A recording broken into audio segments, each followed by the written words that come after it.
7. La insulina. Puedo hacerte engordar.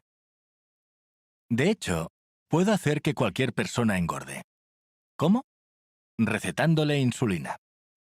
No importa si tiene o no fuerza de voluntad o si hace ejercicio. No importa lo que elija comer, engordará. Basta con que tenga la insulina suficiente durante el tiempo suficiente. Hace mucho tiempo que una secreción de insulina elevada se ha asociado con la obesidad. Las personas obesas segregan niveles de insulina mucho más altos que las que tienen un peso normal. Además, en el caso de los sujetos delgados, los niveles de insulina regresan rápidamente al punto de partida después de una comida, mientras que en el caso de los obesos, estos niveles permanecen elevados. Los niveles de insulina son casi un 20% más altos en los individuos obesos, y estos niveles elevados están fuertemente correlacionados con índices importantes como la circunferencia de la cintura y la relación cintura/cadera. La estrecha asociación entre los niveles de insulina y la obesidad sugiere, pero no demuestra, la naturaleza causal de esta relación. Los niveles de insulina pueden ser difíciles de medir, ya que fluctúan ampliamente durante el día en respuesta a los alimentos. Es posible medir un nivel medio, pero hacerlo requiere efectuar múltiples mediciones a lo largo del día. Medir los niveles de insulina en ayunas, después del ayuno nocturno, constituye una medición más sencilla y consta de un solo paso.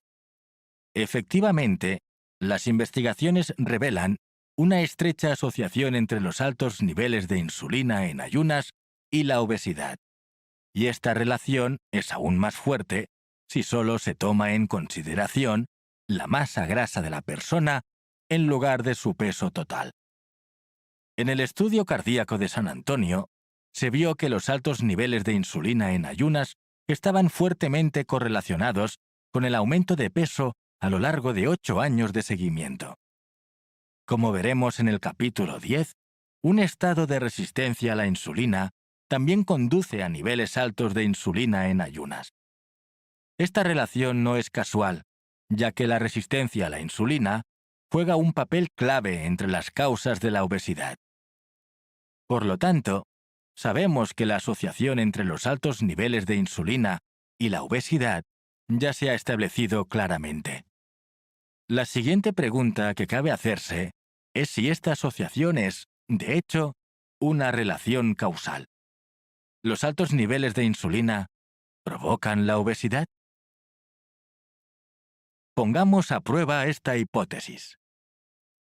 La hipótesis de que la insulina ocasiona la obesidad es fácil de someter a prueba.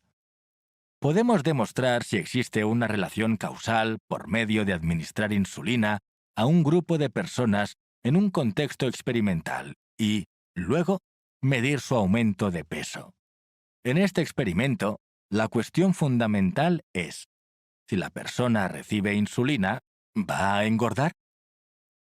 La respuesta breve es un sí rotundo. Los pacientes que se aplican insulina regularmente y los médicos que la recetan ya saben la terrible verdad. Cuanta más insulina recibe uno, más obeso se vuelve.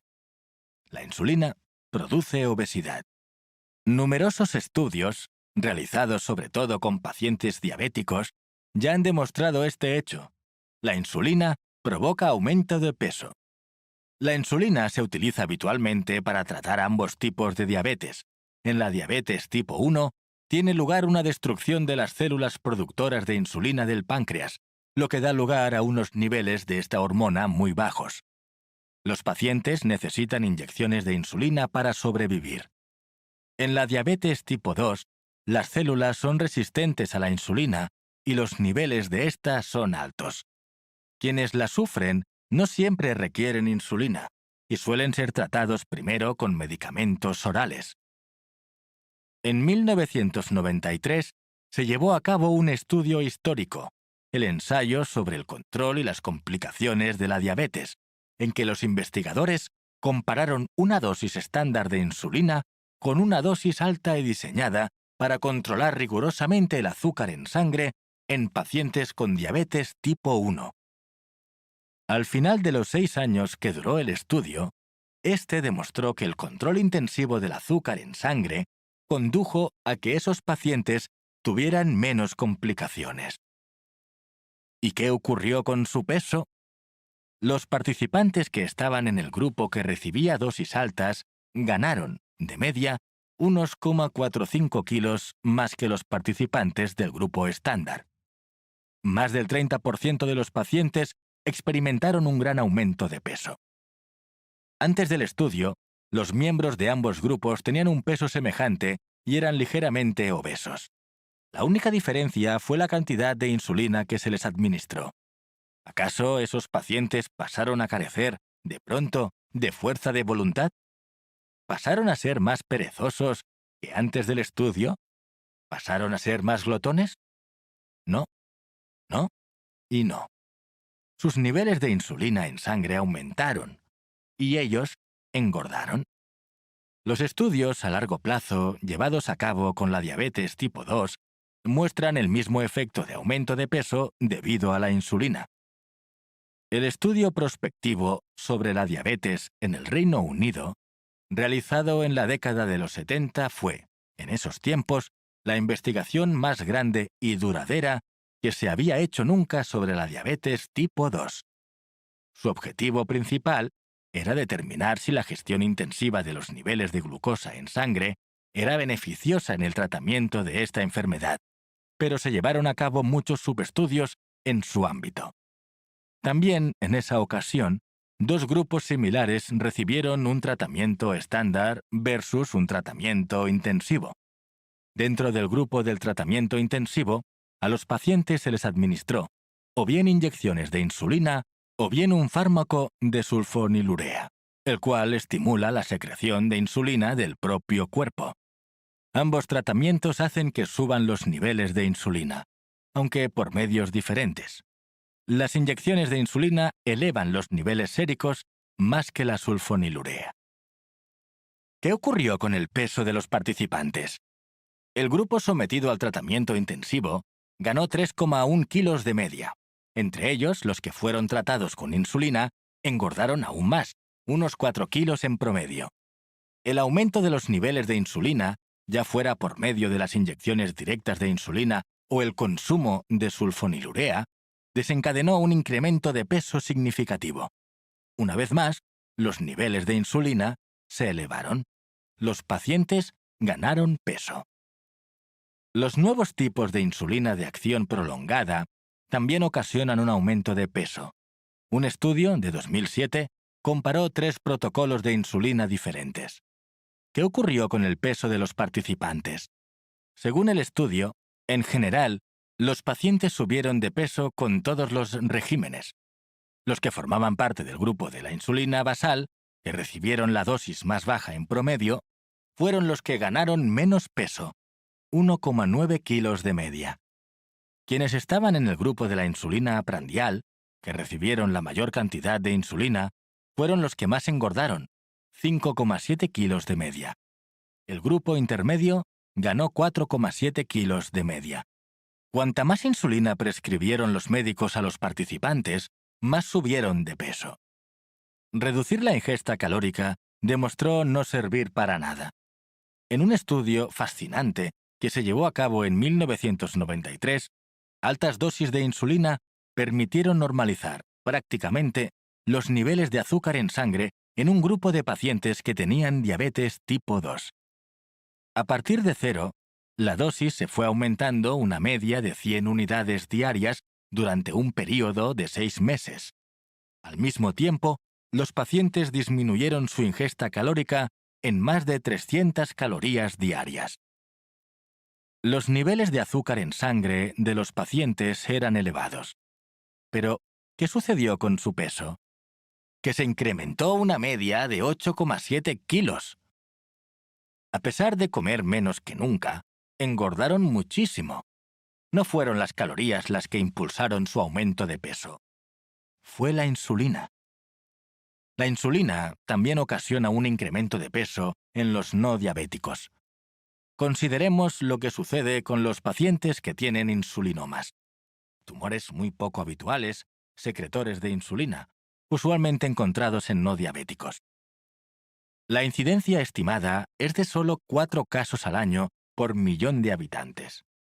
Este tumor secreta constantemente cantidades muy altas de insulina, lo que da lugar a episodios recurrentes de hipoglucemia, niveles bajos de azúcar en sangre.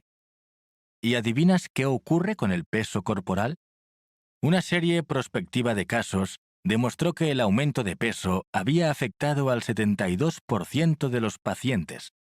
La extirpación del tumor supuso la curación en 24 de los 25 casos. La eliminación del insulinoma maligno condujo a una pérdida de peso rápida y sostenida. El estudio de un caso de 2005 describe a una mujer de 20 años a la que le diagnosticaron un insulinoma. Había engordado casi 12 kilos durante el año anterior al diagnóstico.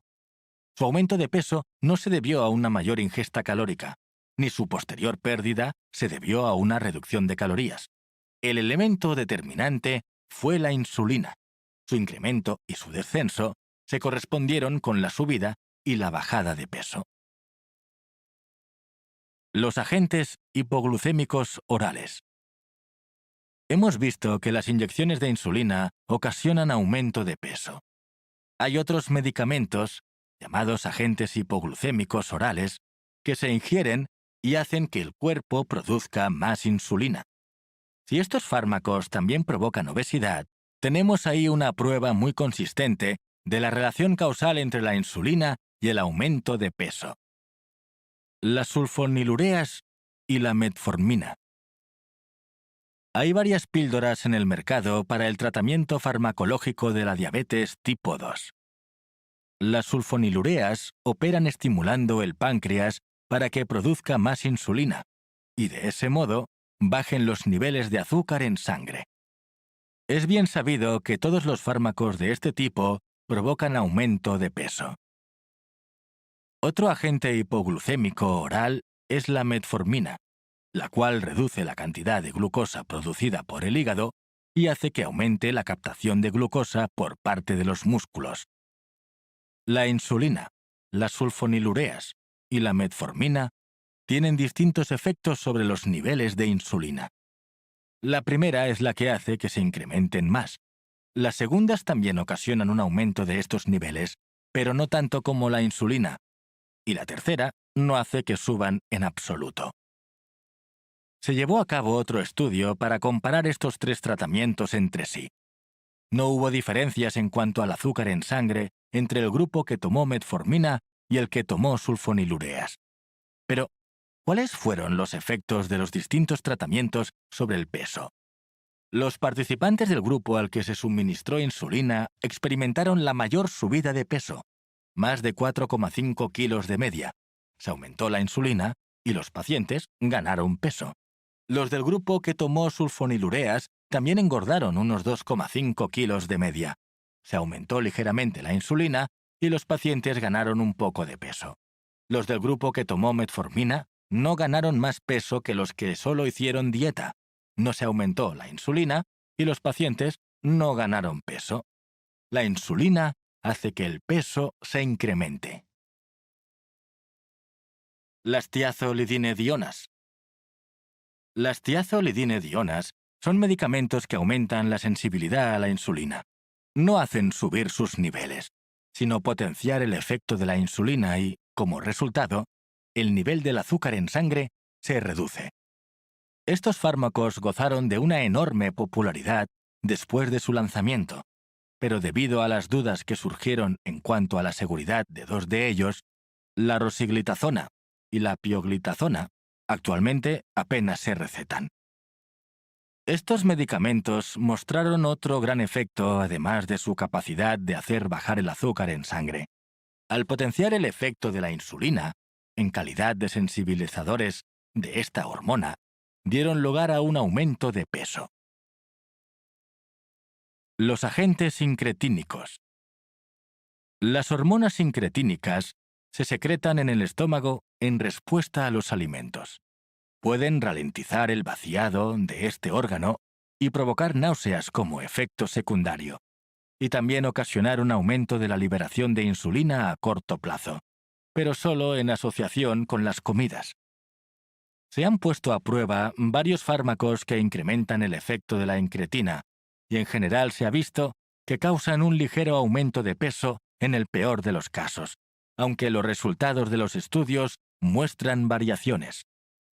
Ciertos agentes incretínicos promueven la pérdida de peso si se toman en dosis más altas, lo cual está probablemente relacionado con la desaceleración del vaciado del estómago.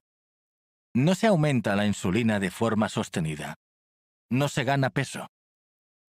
Se hablará en mayor detalle de los agentes incretínicos en el capítulo 17. Los inhibidores de la alfa-glucosidasa. Los inhibidores de la alfa-glucosidasa bloquean las enzimas del intestino delgado que ayudan a digerir los carbohidratos.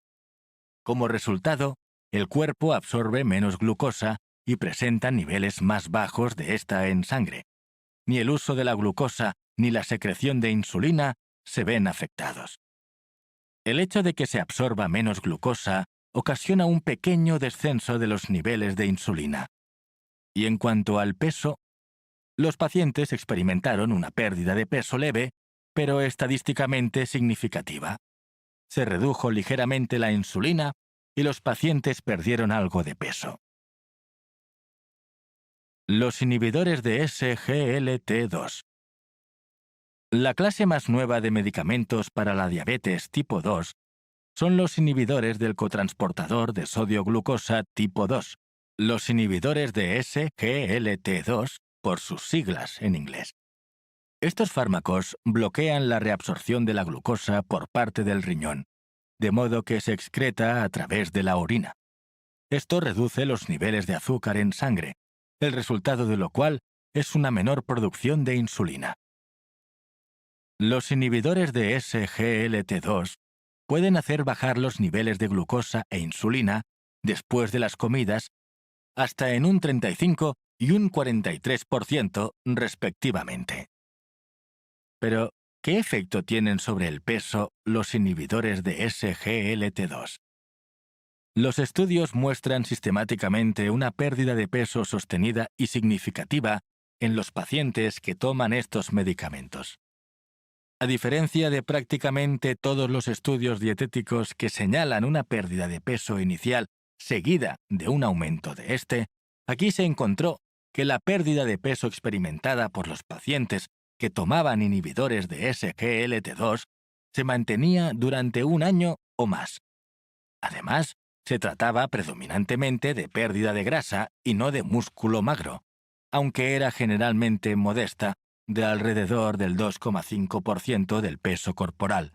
Se redujo la insulina y los pacientes perdieron peso. Medicamentos para no diabéticos. Ciertos medicamentos no relacionados con la diabetes también están vinculados, de forma consistente, con el aumento y la pérdida de peso. Un metaanálisis reciente revisó 257 ensayos aleatorizados que abarcaban 54 fármacos diferentes para ver cuáles estaban asociados con una modificación del peso. El fármaco olanzapina, usado para tratar trastornos psiquiátricos, se asocia habitualmente con un aumento de peso de 2,4 kilos de media. ¿Hace que suban los niveles de insulina la olanzapina? Sin duda, los estudios prospectivos confirman que así es, y a medida que se eleva la insulina, el peso también se incrementa. La gabapentina, un medicamento habitualmente empleado para tratar la neuralgia, también se asocia con la subida de peso, 2,2 kilos de media. ¿Incrementa el efecto de la insulina? Ciertamente. Hay numerosos informes de niveles bajos del azúcar en sangre debidos a este fármaco. Parece que la gabapentina estimula la producción de insulina del cuerpo. La quetiapina es otro medicamento antipsicótico asociado con la subida de peso. Un aumento de 1,1 kilos por término medio en este caso. ¿Hace que suban los niveles de insulina? Sí, definitivamente. La secreción de insulina y la resistencia a la insulina aumentan después de iniciarse la ingesta de quetiapina. En todos estos casos, se incrementaron los niveles de insulina y la gente engordó. Puedo hacerte adelgazar.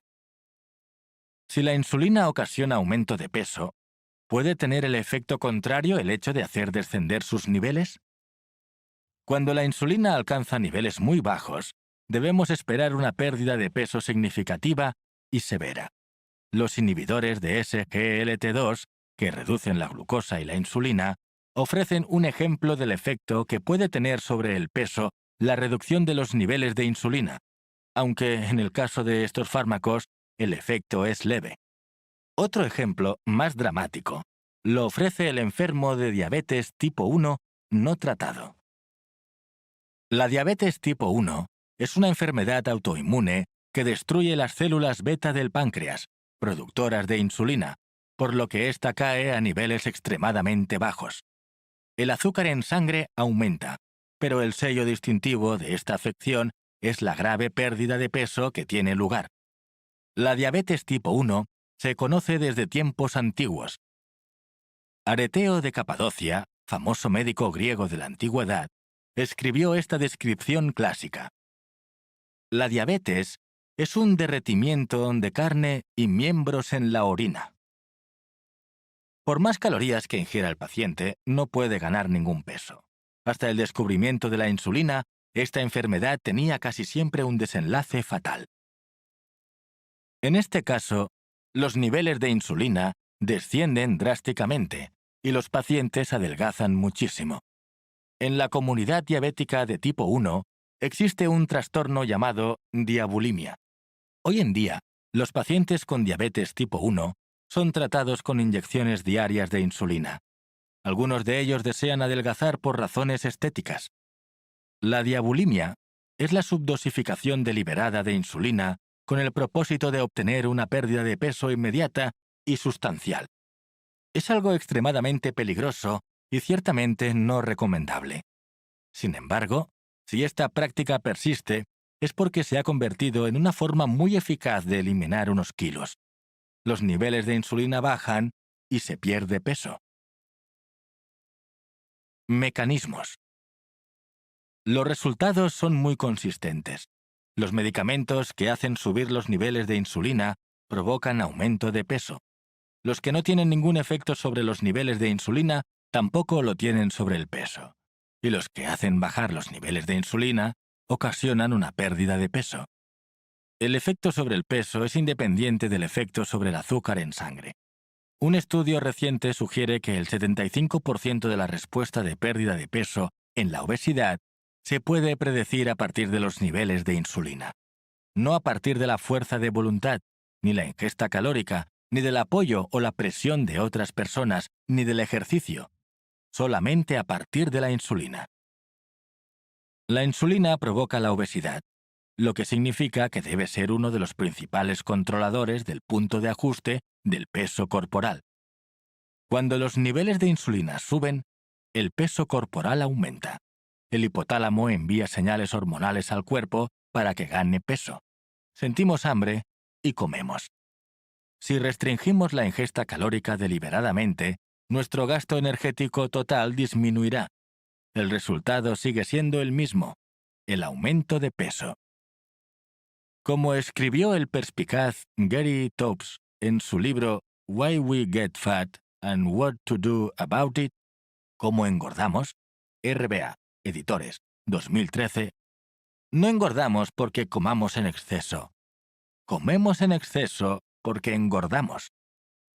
¿Y por qué engordamos? Porque el termostato del peso corporal de referencia está regulado demasiado alto. ¿Por qué? Porque nuestros niveles de insulina son muy elevados. Las hormonas son fundamentales para entender la obesidad. Todo lo relacionado con el metabolismo humano, incluido el peso corporal de referencia, está regulado hormonalmente. Una variable fisiológica crítica como es la obesidad corporal no se deja en manos de caprichos como la ingesta calórica diaria y el ejercicio. En lugar de ello, las hormonas regulan la grasa corporal con gran precisión. No controlamos conscientemente nuestro peso corporal más de lo que controlamos nuestro ritmo cardíaco, nuestra tasa metabólica basal, nuestra temperatura corporal o nuestra respiración. Todo esto se regula automáticamente, y nuestro peso también. Las hormonas nos dicen que tenemos hambre, la grelina. Nos indican que estamos saciados, el péptido YY y la colecistoquinina. Incrementan el gasto energético, la adrenalina, e interrumpen el gasto energético, la hormona tiroidea. La obesidad se debe a una desregulación hormonal de la acumulación de grasa. Las calorías no son más que su causa inmediata. La obesidad es fruto de un desequilibrio hormonal, no calórico. La cuestión de cómo la insulina provoca el aumento de peso es un problema mucho más complejo, cuyas respuestas aún no se conocen en su totalidad. Pero existen muchas teorías al respecto. El Dr. Robert Lustig, especialista en obesidad infantil, cree que los altos niveles de insulina actúan como un inhibidor de la leptina, la hormona que señala la saciedad. Los niveles de leptina aumentan con la grasa corporal. Esta respuesta actúa sobre el hipotálamo en un bucle de retroalimentación negativa para reducir la ingesta de alimentos y hacer que el cuerpo regrese a su peso ideal. Sin embargo, el cerebro, cuando se vuelve resistente a la leptina a causa de la exposición constante a ella, no mitiga la señal de que debe seguir acumulándose grasa. En muchos sentidos, la insulina y la leptina son opuestas. La primera promueve el almacenamiento de grasa. La segunda lo reduce. Los altos niveles de insulina deberían actuar como un antagonista natural de la leptina. De todos modos, los mecanismos precisos por los que la insulina inhibe la leptina son aún desconocidos. Los niveles tanto de insulina como de leptina en ayunas son más altos en las personas obesas, lo que indica un estado de resistencia a ambas hormonas. La respuesta de la leptina a las comidas también es diferente. En las personas delgadas, los niveles de leptina suben, lo cual tiene sentido, ya que es una hormona de saciedad. Sin embargo, en los sujetos obesos, esos niveles descienden. A pesar de haber comido, sus cerebros no reciben el mensaje de que hay que dejar de comer. Los niveles de resistencia a la leptina observados en la obesidad también pueden desarrollarse debido a la autorregulación. Los niveles de leptina persistentemente altos conducen a la resistencia a la leptina. También es posible que los altos niveles de insulina puedan ocasionar aumento de peso por mecanismos no relacionados con la leptina de formas que aún no se han descubierto. El punto crucial que hay que entender, sin embargo, no es cómo la insulina provoca la obesidad, sino el hecho mismo de que la ocasiona. Una vez que entendemos que la obesidad es producto de un desequilibrio hormonal, podemos comenzar a tratarla. Si creemos que el exceso de calorías produce esta enfermedad, el tratamiento consistiría en reducir las calorías. Pero este método ha fracasado completamente. Sin embargo, si su causa es el exceso de insulina, está claro que necesitamos reducir los niveles de esta. La cuestión no es cómo equilibrar las calorías, sino cómo equilibrar nuestras hormonas. Lo más importante a la hora de tratar la obesidad es cómo reducir la insulina.